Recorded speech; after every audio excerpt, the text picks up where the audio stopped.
Bienvenue à toutes et à tous dans cette toute nouvelle rubrique du nom de BGC Vintage. BGC Vintage, c'est quoi?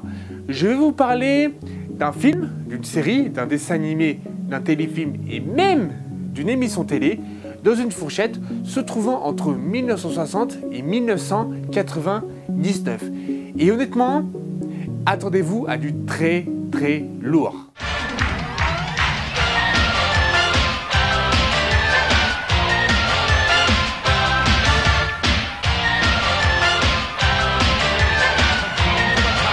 Et aujourd'hui, je vais vous parler de Nick Fury. Non pas le personnage interprété par le grand Samuel L. Jackson, mais par la version David Hasselhoff. Car oui, à la base, Nick Fury, il était blanc. C'est en 2000 et dans la série de comics Ultimate que le dessinateur Bryan Hitch s'est inspiré du visage de Samuel Jackson pour faire le nouveau directeur du Shield. Et Samuel Jackson, il a tellement été honoré qu'il a appelé la Maison des Idées pour leur dire qu'il veut faire Nick Fury lors des futures adaptations des comics Marvel. Et c'était en 2000, 8 ans avant le premier Iron Man. Si ça c'est pas drôle ça.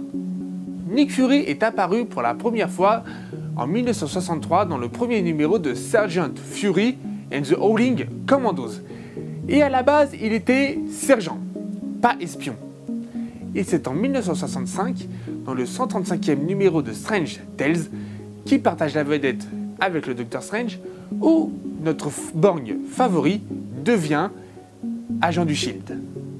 Tout ça pour vous dire qu'aujourd'hui nous allons revenir en 1999 pour vous parler du téléfilm Nick Fury, Agent of Shield, ou bien dans sa version française, Nick Fury, le dernier super-héros.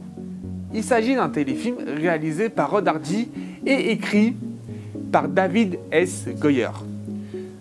Pour ceux qui ne le savent pas, ce monsieur a écrit un bon nombre d'adaptations de comic book, que ce soit la trilogie Blade, la trilogie Batman par Nolan et plus récemment Batman contre Superman, l'aube de la justice.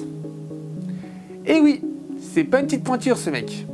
Dans le rôle titre, nous retrouvons David Hasselhoff. Vous l'avez tous vu dans Les Gardiens de la Galaxie volume 2, Bob l'éponge le film, la série télé ainsi que le film Alerte à Malibu, mais il restera pour moi Malcolm Knight de la série K2000. Une série qui fera peut-être l'objet d'un prochain BGC Vintage.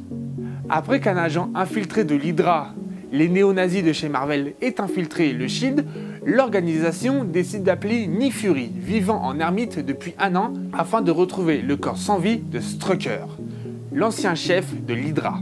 Je pensais vraiment que, rien qu'en voyant la jaquette, que ce téléfilm allait être un nanar. Et c'est le cas. Mais c'est pas le mauvais nanar, c'est un bon nanar. Même si tu te fais vraiment chier par moment, tu passes un bon moment devant, surtout si on le regarde avec des potes. David Hasselhoff est très cool en Nick Fury, et même moi je m'étonne de dire ça. Les effets spéciaux sont assez potables pour un téléfilm des années 90, surtout pour un téléfilm des années 90, c'est pour ça. Bon, la romance entre Nick Fury et la comtesse, elle est pourrie, hein. Y a beaucoup de surjeu pour certains acteurs, donc regardez-le juste pour vous faire une idée de ce qui se faisait dans les années 90.